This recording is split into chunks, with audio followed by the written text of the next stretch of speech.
RoseTinted. So today's video is going to be a 22 to 26 week pregnancy update. So when you guys see this, I will be 26 weeks pregnant, which means I'm 2 weeks away from the third trimester, which is mental to say the least. But basically this video is going to be set out the same way as my 12 to 21 week pregnancy update, which I'll link in the cards above. But basically I'm here with my cup of coffee and I'm going to section this video into symptoms, products and preparation, and just talk you through or what's been happening between 22 weeks and 26 weeks. So if you're interested, then keep watching. Okay, so in terms of symptoms, the weirdest symptom I've had, I would say maybe in the last 5 or 6 weeks, is something called parasomnia. So basically, parasomnia is a broad term that covers a whole bunch of different sleep disorders, but the one that has been affecting me really, really badly through the last month or just over a month of my pregnancy has been night terrors. So Spuggy often has to wake me up if I'm screaming, kicking, punching, crying, that kind of stuff, with nightmares. And the problem is I remember them when I wake up. They are very vivid, I remember every single detail, and when I go back to sleep, my dream starts where it left off. It's incredibly unsettling. It's causing quite a problem with actually getting to sleep. But I'm hoping to speak to my midwife about that soon and just see if there's anything I can do. And I've also been doing some research online as to how to try and avoid it as much as possible. If you guys have any tips, that would be great. Leave them down below. I'd be very grateful. The other thing is heartburn. Heartburn is my best friend at the minute. Basically, I lie down, I stand up too fast, I eat something, I don't eat something, I get heartburn. And that's fine. Nicholas was born with a full head of hair, so I seriously hope this baby has hair too, otherwise all this heartburn is for nothing. The next one is probably TMI, and this didn't happen with my first pregnancy, but I pee when I sneeze, so not like a full-on wee, but I definitely leak when I sneeze nowadays, which I mean, fine, I understand, I get it. I've had a baby and I also have a baby with weight pressing down on all of my organs and my bladder, so I'm gonna let it go. But not my favourite symptom, gotta be honest. Kinda hoping it goes away, working a bit harder on my Kegels. So I've been extremely thirsty. Now this has been, I would say maybe the last 2 or 3 weeks, I've been really, really thirsty. So I constantly have a bottle of water, a bottle of juice, something to keep me hydrated. The problem is I'm craving coffee. Now this was the same with Nicholas. Towards the end of my second trimester into my, right through my third trimester with Nicholas, I craved coffee, something wrong. And it is the same this time, so no shocks, no surprises, but it's not the healthiest thing, so I'm probably going to have to look into decaf coffee or cutting down or an alternative, but for now I'm going to enjoy a few cups of coffee a day. Don't judge me, people do worse. So the other thing I have noticed is the last time I was pregnant, I was actually extremely lucky. So my belly button looks a bit funny because I left a piercing in it too long when I was pregnant with Nicholas. And I got 2 stretch marks down on the lower right hand side of my stomach, which at the time were white. And that was all of the stretch marks, any kind of evidence of a baby that I had. So I was incredibly lucky. This time around, I don't think I've developed any new stretch marks yet, but they're definitely threatening to, because my stomach's very, very itchy, and I've noticed that this pregnancy is turning the old stretch marks like a reddish purple colour, so I assume that's just them re-stretching, and I'm hoping that they'll fade afterwards. If not, I'll probably get them treated because not a huge fan. Anyway, yeah, I've noticed that they're definitely getting darker, but apart from that, I'm still really lucky in terms of I don't think I've gained weight anywhere else. I've definitely gained a little bit more than I did with Nicholas, but I still don't think I've gained huge amounts, and I'm quite happy with my overall weight.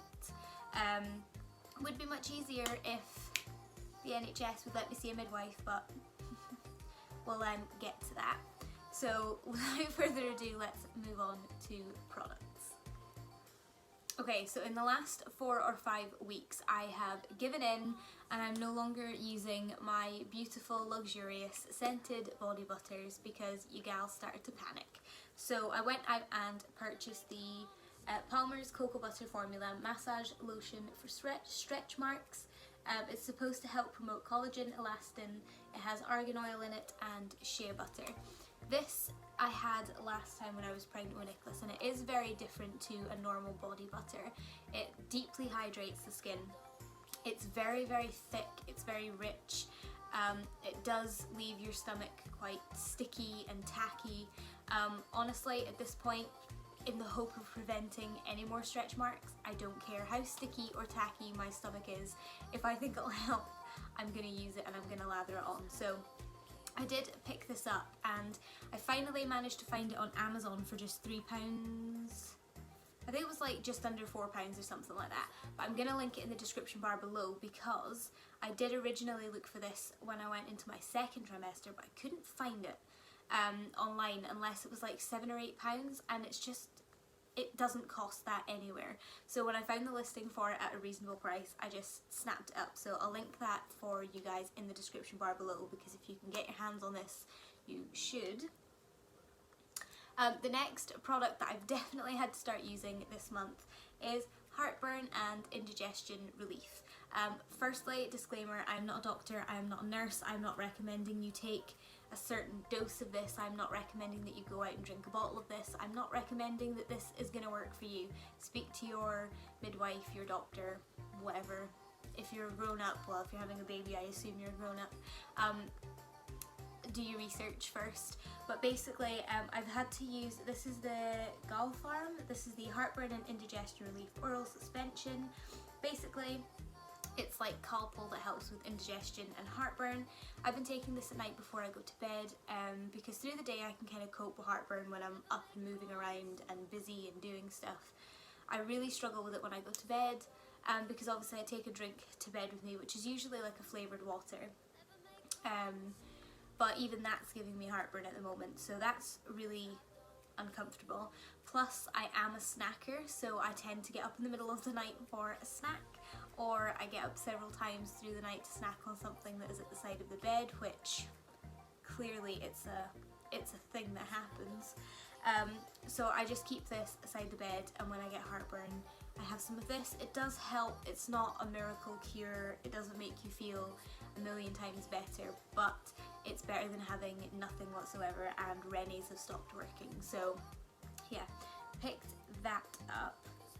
And last but not least, for products, are 2 things that I managed to pick up from Primark, because yes, ladies and gentlemen, Primarks are back open, and that makes me very happy because last time I was pregnant I bought most of the clothes I wore through the entirety of my pregnancy from Primark because they are cheap, they are affordable, if something happens to them I'm not overly fussed about it, and a lot of their clothes are stretchy and different lengths and stuff like that, and I just find it really easy to shop in there with me being really short and now obviously quite rotund at the front. So the first favourite that I've picked up, this one I haven't worn yet, but I have loads of them. I mean, I'm wearing one right now, and it is the Primark Stretch Crew Neck t-shirts. These are incredible, they go with everything, shorts, leggings, skirts, if you have maternity jeans, pyjama tops, they're literally amazing for everything. So I got this in my normal size, which is A2XS, which is a size 4 to 6, and that's the same as the one that I'm wearing just now, and they fit over my bump and my boobs, and they are incredible. So I would pick up a couple of these. How much are they? I mean, nothing has prices on them because everything's in euros, but I'm sure they're like, oh, there they are, £2.50. £2.50 a t-shirt. I mean, who doesn't have £2.50 to spend on a t-shirt? I have picked up so many of these, it's ridiculous. This is one, you'll see it when I give you my bump shot. Another one that I picked up, this again was £2.50, this is slightly higher necked. I love these, they're incredible. And the other things are Primark's new leggings. So again, I wore these right through my pregnancy with Nicholas and they are incredible. They have a slightly thicker band, so you can fold them like over and down if you prefer wearing something under the bump, but they also come, I would say, about midway up the bump, if not just under the belly button, just normally. And Primark have redone the material on their leggings, so they are not see-through, which is just incredible. They're slightly thicker, they're definitely more like opaque than they were before. All I'd say is go for the one that has a sticker that says improved quality on it, because they do still sell their old ones, which, I mean, it's sneaky, but okay. So I bought these in a 2XS, and I also bought 2 pairs in an XS for when I am obviously slightly larger. I literally wear these every day. I wear these with a pair of boots or a pair of Converse, a stretchy tee, and then a throw-over cardigan, and it means that I'm dressed, I'm wearing something that is like properly fitted and works for just about every occasion, bar being dressed up obviously, and it fits comfortably. I have something for every occasion. It's just incredible. Definitely a must buy for all pregnant people, especially if like maternity clothes aren't in your budget, because maternity clothes are stupidly expensive. You put maternity or baby in front of something and all of a sudden there's like a 50% premium on it. Great. Okay, so now for a bit of preparation chat. So, obviously I am now 26 weeks pregnant. I still haven't seen a midwife since I was 7 weeks pregnant, which, I mean, that's almost 20 weeks. I mean, it's 19 weeks I've not seen a midwife, which, not happy NHS. I understand you've been strained, but it would be really nice to get to see a midwife and start planning things. However, in my mind, I have started planning my maternity leave. So I took a full year off with Nicholas, and I'm planning to do the same again with this baby. The only problem is I'm not sure how maternity pay is being calculated, because if they're planning to give me maternity pay based on my furlough amount, then I'm screwed. But we'll see. So I've started planning when I'm planning to come off of maternity leave, when I'm planning to return, how I'm going to use up my maternity pay, and then my stat pay, and then my holidays, and also my keep in touch days. But if you're interested in that, then I am planning to do a full video on how to make sure that you have an income for the full year, because technically you only get paid for 39 weeks. But we'll talk about that later. I've started making smaller purchases for the baby. So obviously, I think I said last time that we bought the bigger things like the snooze pod and stuff like that.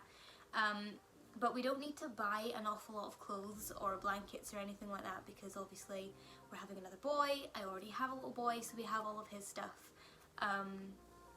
that we can reuse. However, I am a mum-to-be and I am very excited, and I feel really bad at the minute for like buying something for Nicholas and not for the new baby, or buying something for the new baby but not for Nicholas.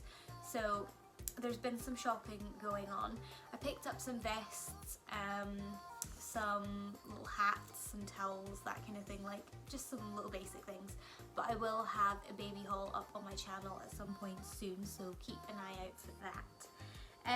I've started thinking about the bedside nursery. So in our last house, we had 2 bedrooms, and when we moved in we had no children, and when we moved out we had 1. So we were able to decorate his room and put all of his stuff in his room and have a little changing station and all of that kind of jazz. This time around we are still in a 2-bedroom place, but we are going to have 2 children and us, which, I mean, the rooms don't really add up. But we are planning to make a bedside nursery for this baby for the first couple of months anyway. So we already have the snooze pods, well, not set up in our room, but like in our room. And I've got some like storage tubs and some organisation and stuff like that, and I think I'm just gonna have some like nappies, some vests, some extras like rash cream, that kind of stuff, in here, and then keep everything else in his wardrobe in Nicholas's room, and then I'll really only need that through the day, and then just keep the essentials for nighttime changes and stuff like that in our room. But I've started thinking about how I want to set that up and how best that's going to work with our space. And the other thing I've started thinking about is a birth plan. So obviously it's far too early to have a birth plan like set in stone. I wouldn't actually call it a birth plan. Last time I called it birth preferences because obviously there was things I was going to prefer over others. So like if it's an option to have this instead of this, then I'd rather have that kind of thing. Spunky and I are seriously considering having a home birth this time around. I'm not 100% sure. I think I'd like a home birth. I'm just not sure how I would handle not having that change in location for the birth, if that makes any sense. This is really strange, but for me, like, having a baby means going to the hospital and having a baby. I'm not sure how my brain would comprehend not leaving the house but having a baby. But again, that's something that I need to discuss with a midwife, and I haven't seen one, so that's starting to stress me out a little bit because they've got so many questions, and you also need to let them know in advance if you'd like a home birth and all of this kind of stuff. But I'm not really being given the chance to do that yet, so I'll stop whinging about that now. But yeah, we are considering a home birth. I'm considering the things I didn't like last time. I'm thinking about how I could maybe change them for this time, and I've also started thinking about my hospital bag because last time I was absolutely buzzing to pack my hospital bag, and I started packing it at like 25 or 26 weeks. Realistically, I don't think it needs to be packed until you're like 34, 35 weeks. But I have started thinking about it in terms of what did I take last time that I don't need this time, what do I wish I had last time that I didn't, that I can pack this time, and what did I pack last time that came in super useful and will pack again. So those are all of the kind of thoughts that are going around in my mind at the moment. But apart from that, there isn't much else happening with me in terms of pregnancy.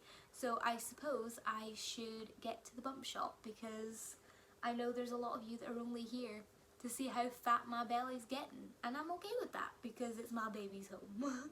This is my clothed belly at 26 weeks. If you can see. And then this is the naked bump at 26 weeks. So as you guys can see, my belly button is still looking incredibly funky. In fact, it's actually completely leveled out now, like it is smooth, which is quite weird. Okay, baby is moving, cool. As you guys, I'm hoping you guys can see these two stretch marks here are the ones I was telling you about. So they are the old stretch marks that I had from Nicholas. They just seem to be getting a little bit darker, but I don't have any new ones at the moment, which is making me extremely happy. I have this little line going up here which is very faint, but I'm sure that's called the linea nigra or nigra, something like that. Basically, it's a dark line that forms down the middle of your stomach when you're pregnant. I didn't get it with Nicholas, and I don't think I'm going to get it this time around, but I've definitely got a little bit of something above the belly button this time, which is fun. But yeah, this is the naked bump at 26 weeks. We'll cover that over now. So that is everything that I have to share with you guys for my 22 to 26 week pregnancy update. I hope you guys enjoyed it. If you did, don't forget to subscribe down below. It's free of charge and it helps me out a huge amount. It means the world. Also press the little bell notification button so that you are notified every time I upload a new video. And stay tuned for more because I have lots of pregnancy content, home content, beauty content, all of that jazz to come. I've also got some travel vlogs to come because we are off to Berlin next month, which I'll tell you more about in a different video. But yeah, there's super exciting things happening in the next month or so. So stay tuned for those. Thank you very much for watching, and I'll see you next time. Bye guys!